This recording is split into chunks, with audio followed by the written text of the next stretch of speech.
Welcome to the new Cyber Frontier, bringing you the latest news on the local Colorado economy and initiatives that focus on the development of cybersecurity economics. You don't have to be a computer or cybersecurity expert to get plugged in. Your host, Chris Gorog, brings it straightforward, asks the tough questions, and brings the cyber world to a level of understanding for everyone. Chris is personable and opens up with our guests on the issues we all would like to see addressed. You can find us on the web at www.newcyberfrontier.com. Now join our host as he introduces the topic for today's new Cyber Frontier.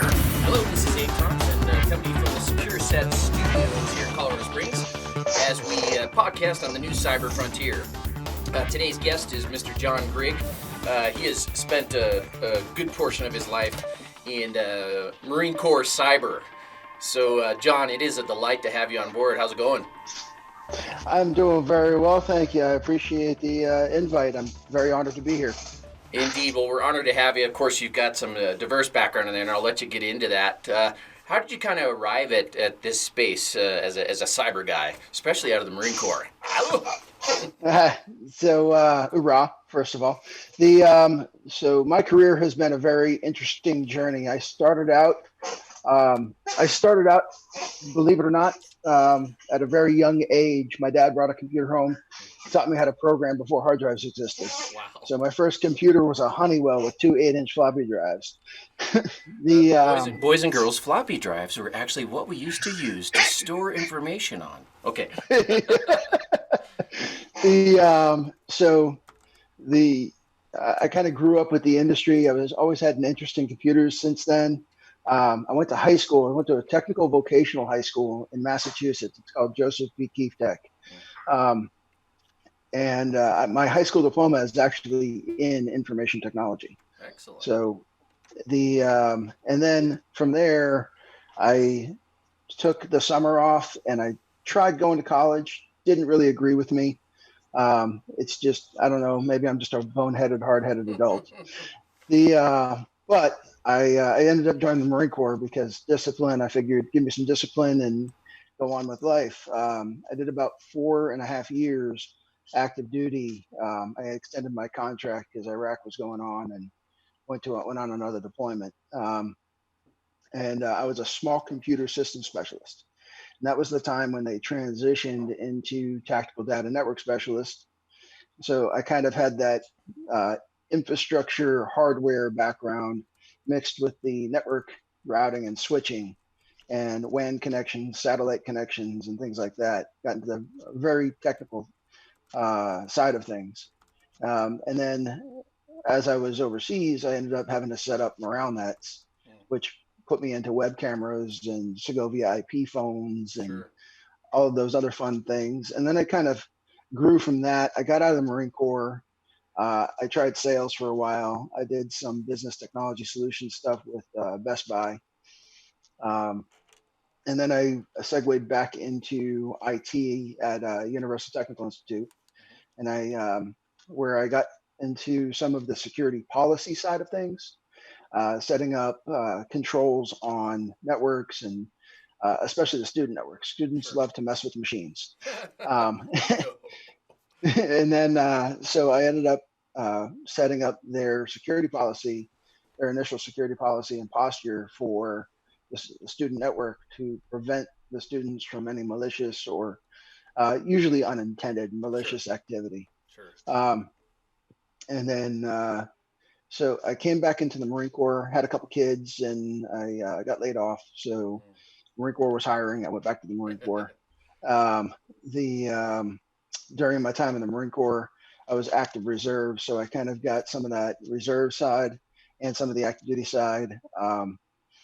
And I learned quite a bit. I had the opportunity to run some Toys for Tots campaigns and get some operational experience. But the entire time I was building networks, tearing it down, training Marines, the subject of cybersecurity and how do we secure this information space and how do we see the enemy without them seeing us in the cyberspace environment. These questions kept coming up in one form or another in all of the operational planning. And so I started paying more and more attention to it. And as I paid more and more attention to it, I started having more conversations with fellow Marines. And I haven't actually written any papers because I'm terrible at writing. Uh, but I have sat down and discussed concepts and gone through some of that operational planning process to consider those things. And then I got the opportunity while I was in New York to serve as the interim chief executive officer for a friend's company. Sure. He was going through his time and had some stuff he had to deal with, and so I got to sit in his chair and kind of run the company, and that was probably the most eye-opening experience of my life. The Digital Sciences Corporation.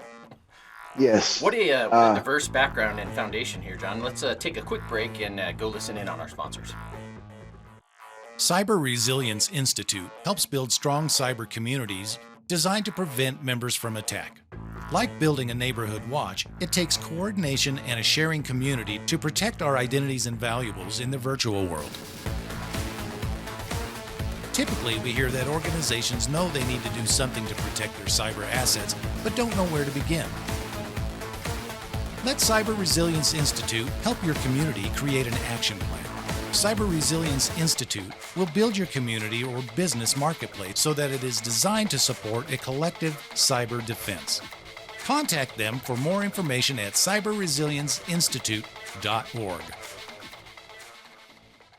And we're back with New Cyber Frontier. I'm Abe Thompson from the Secure Set Studios here in Colorado Springs. We have the privilege of having Mr. John Grigg, as he's spent a good portion of his life as a Marine Corp cyber guy, but has had some diverse experience. And you were just talking about having had the opportunity to sit in as an interim CEO at a company in New York. What was that like?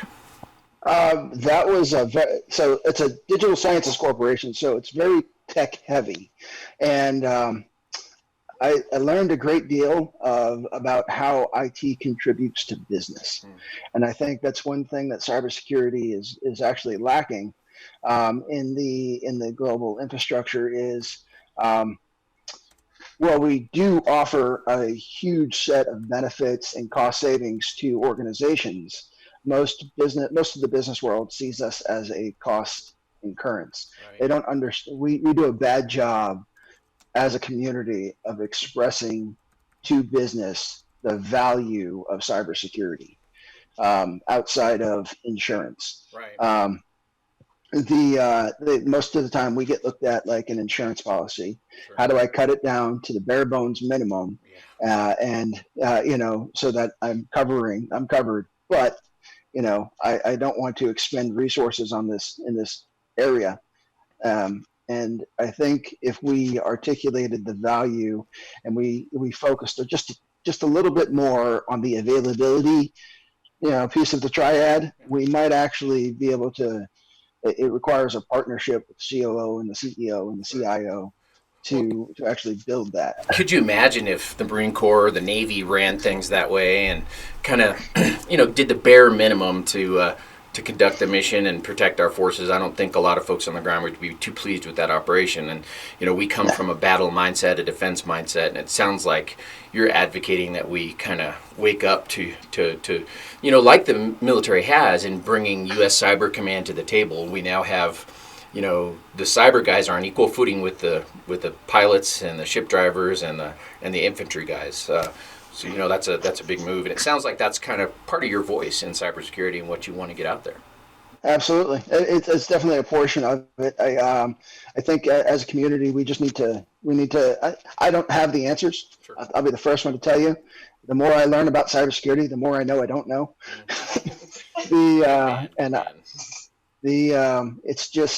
But it's definitely something that is worth having the conversation.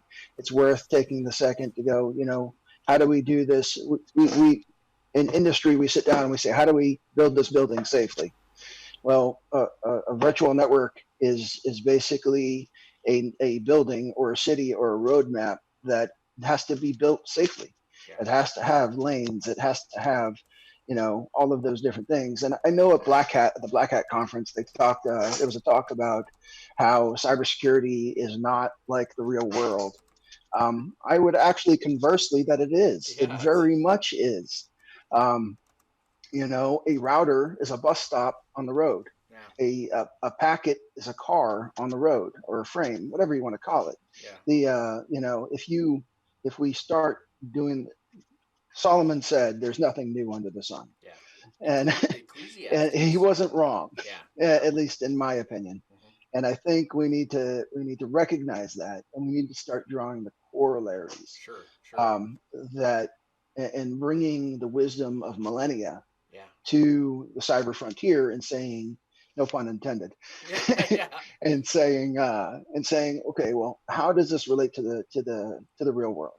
If somebody walks up to me and punches me in the face, no one would dispute my right to defend myself. Correct.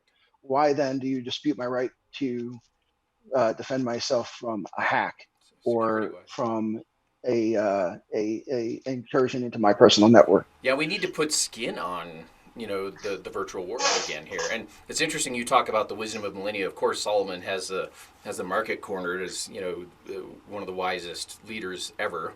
That was a special gift from God. But in IO we study Sun Tzu even, and he didn't have a computer in front of him, but the principles are still the same.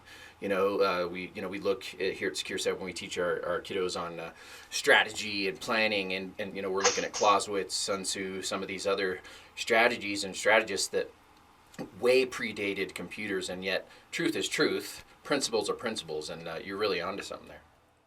Oh yeah, I think that's the conversation that the community needs to be having, though. Is I'm actually working on a paper with some friends right now. We're working on ethics in cybersecurity, because I don't feel like enough people are talking about exactly those things. Is as you said, putting some skin on it. And I think we spend a lot of time worrying more about governance than we are about government. Yeah.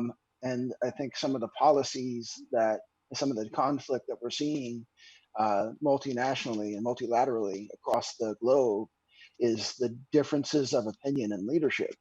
In the United States, I can build my network, I can have my network, it's not a big deal. You can't come into my router unless I let you into my router. And then if I stop you, I can put a firewall on it. I can do all kinds of things to prevent access to my information. But you go to China and you can't do that. Right. It's illegal. The government has access to everything. Right. And those are two very different mindsets that we have to balance in the virtual world. Sure. And I think the sooner that we start looking at the virtual world as an overlay of the physical world, the sooner we can get to a point where we can say, okay, here's where right is right and wrong is wrong. Here's where the international waters are. Here's where, and here are the rules of the international waters in the virtual world. Yeah, and still just walking around pretending like we just invented the internet, we invented this new technology. It's really going back to the basics. What an interesting call out. Now, interestingly enough, though, you've got that other component juxtaposed against the draconian sort of communist mindset, the sort of the free enterprise mindset in America, and then the GDPR and what's going on in Europe. What do you see of the GDPR and how that's being implemented in Europe and how it kind of fits into? So honestly, I think they're both behind us and ahead of us. Yep. And I say that I understand the paradox of it. Sure. They're ahead of us with the whole GDPR because they have given their citizens the right to be forgotten. Mm-hmm. There was a time when, before the internet, before, information technology and hard drives and data governance and all of these different things, that if I left a town and I never went back, eventually they just forgot I ever existed. I could go and I could start my life over. Sure. Somewhere else. In the modern times, that is much harder to do with things like Facebook, Right. without shutting down my entire life and then moving and then starting all over again. I would hate to work in witness protection these days. I know, right?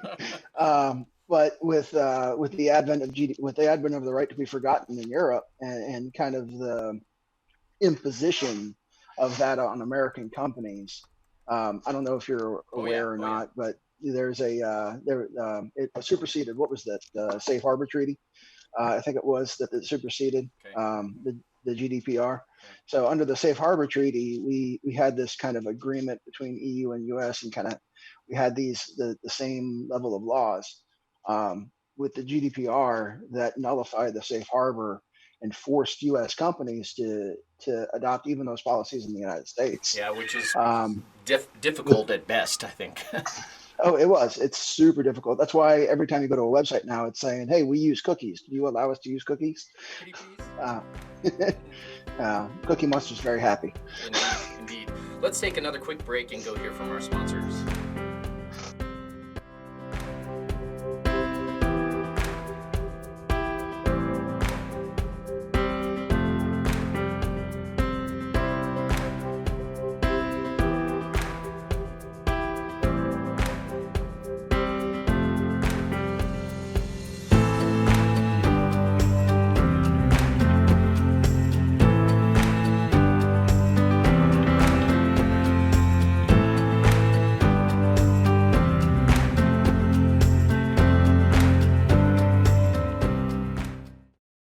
Murray Security Services are your cybersecurity experts with decades of experience providing professional training services for our clients in various industries. We offer professional training and certification in areas of cybersecurity, safety, health, and environmental services at our academy. Our in-person and online training provides a collaborative environment where students can interact directly with instructors through live chats or in private classrooms. Visit murraysecurityservices.com for more information. And we're back on New Cyber Frontier. This is Abe Thompson coming to you from the Secure Set Studios here in Colorado Springs. We're blessed to have on with us Mr. John Grigg. John, we were just talking about these global sort of thought systems and how they're kind of all in different places with regard to implementing cybersecurity and principles there. And we just kind of finished talking about the imposition that GDPR is on a lot of U.S. companies. Is there a legal ramification? I mean, what types of legislation are you interested in this sphere? So the United States really needs to put its thinking cap on, and I honestly, I don't necessarily know what Congress is already doing, because does anybody? But the but I would like to see Congress, take a step back. I would like to see them come together. I think everybody would like to see them come together. Yeah. But I would like to see them come together, and I think cybersecurity is something they can come together on. I think most people enjoy their right to privacy. I think most people would agree that the foundational rights that are granted to us in the U.S. Constitution should be protected in the cyber world as much as they are in the physical world. And I think with things like the Patriot Act, and I think we've gone the wrong direction. The Patriot Act allows government agencies to collect information on people without them knowing, and I believe personally that that's a Fourth Amendment violation, but because it's cyber, somehow it doesn't apply. That doesn't compute in my mind. Rights are rights, whatever the space you're in, virtual or otherwise, right? Exactly. And I think, I don't mean to get religious, but I think this was covered. A book that's been around for 8,000 years has to have some value to society.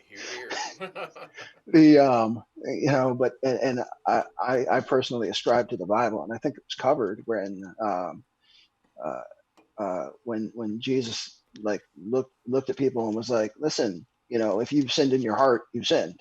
So when he says that, he's talking that if you act in the virtual space, then you have acted in the physical space. What a brilliant connection. Yeah, very true. So you kind of have to take the good with the bad. I get that.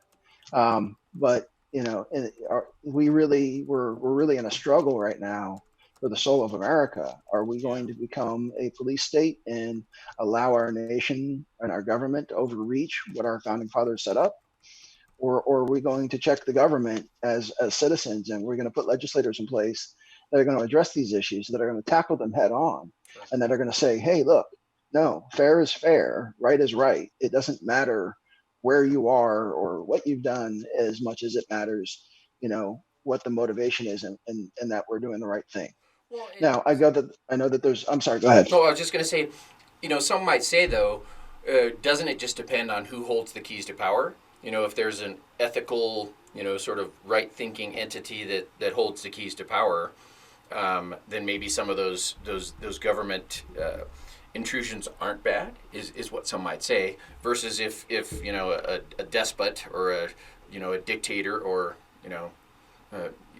someone with nefarious intent holds the keys to power, then it becomes a greater problem. Or is this bigger than that? It's bigger than that. I think when you look at it that way, and you can't. If the good guy can do it, then the bad guy can do it. Yeah. And if we are going to stop the bad guy from doing it, and we are all equal under the law, and if law is the thing that we are going to say everybody's equal under, and that is what rules us, the rule of law.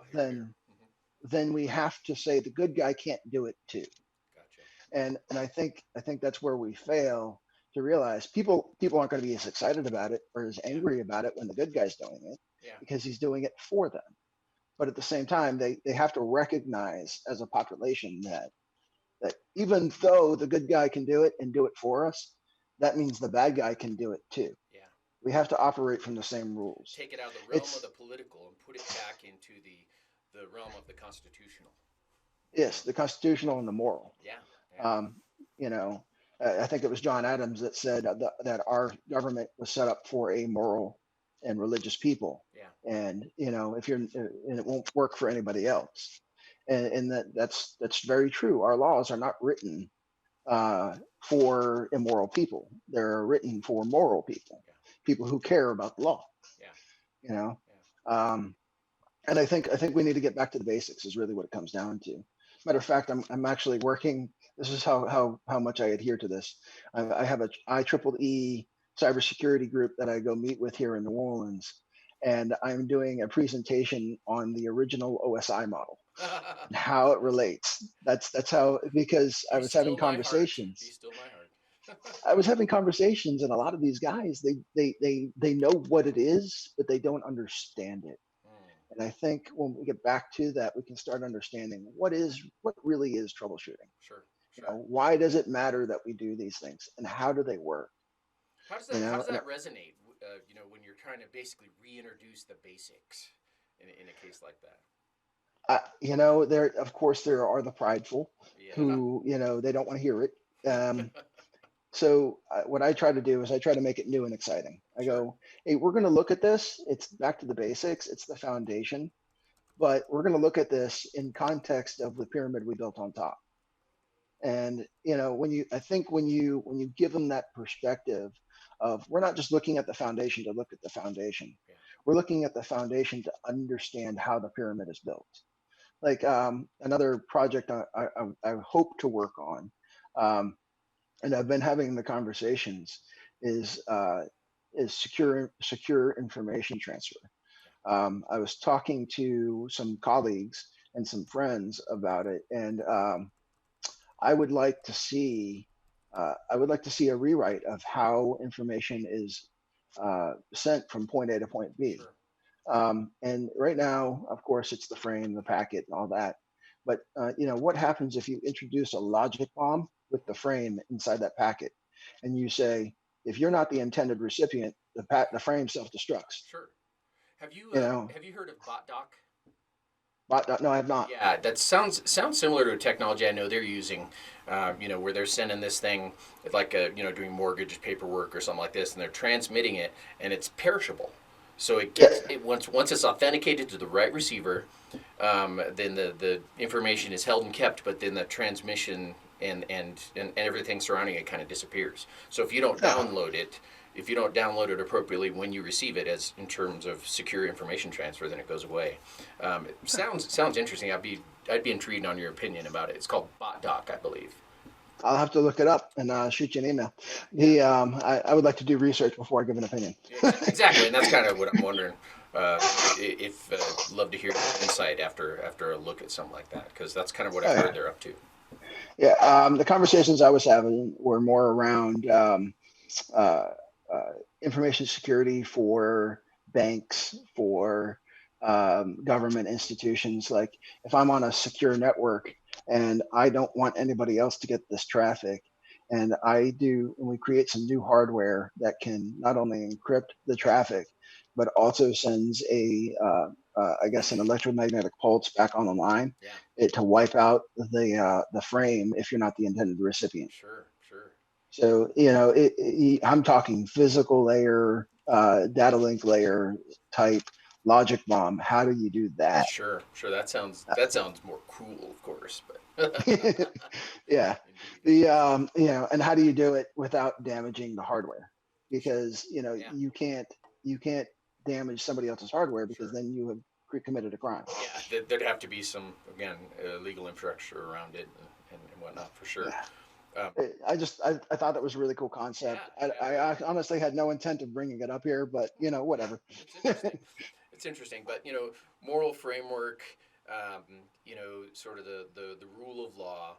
These are all things that we hold very dear, obviously, here in the United States, and of course, this is a global podcast, and I know there's people around the world that hold those things dear as well. And so, what is your challenge then to those of us out here that want to contribute to that conversation, getting back to the basics? Honestly, I think it starts at home. The first thing we have to do is we have to analyze ourselves, and we have to decide where we stand. Because I've met a lot of people in the cyber community that some people. I mean, there are still those of us who do it for the lulz. I get that. I'm one of them.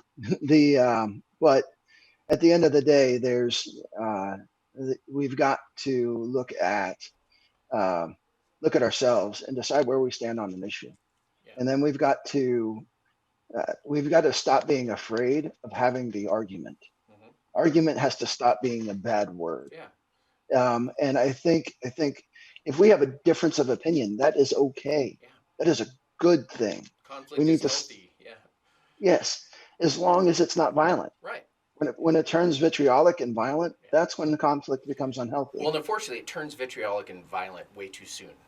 People don't even engage the critical thinking part before they have the conversation. I mean, we can say all the things about the decline of Greek society, but one of their heydays, one of their great strengths was the apologia, the argument, and the defense of it, and the public discourse, which was so rich, and from which we got such great sort of heritage. Even you talk about sort of the religious implication where the Apostle Paul went into the Areopagus there and engaged the great thinkers of culture, but it was a very diplomatic and a very cordial interaction for sure. Absolutely, and I think we need to get back to that. Yeah. So how do you do it? So I think it starts with forums and conversations with these meetup groups that happen around the country. I think it starts with it starts with at home, making the decision that I'm not going to hate somebody because they disagree with me. Yeah. And then going out and having the conversation, finding people that disagree with you, and then having that conversation. And maybe it opens your eyes to a different way of thinking. Yeah. Maybe you open their eyes to a different way of thinking. Well, you have to be careful, John, because this wisdom could be applied outside of the cybersecurity community. I mean, Whoa. Could you imagine? People talking to each other, and kumbaya would actually be a normal thing. I mean, that would be crazy. I would actually like to see that, but I mean, that was what colleges were originally intended for. Yeah. And I don't know what happened. I honestly don't know what happened. Sure. But it used to be you went to college to exchange ideas. Yeah. The undergraduate degree wasn't just, here, turn this paper in, read this book, turn this paper in. It was, hey, read this book and then tell me what you learned from it. Tell me what you think about it. Sure. And then the grade wasn't about whether or not you agreed with the teacher or the community. The grade was about, did you understand the concept? Yeah. And outside of math and some sciences, the hard sciences, it doesn't matter. 1 + 1 is always going to be 1, 0. There's a little binary joke for you. But at the end of the day, that value of 1, 0, whether it's 2 or dose or whatever mnemonic you put on it, it's still that many.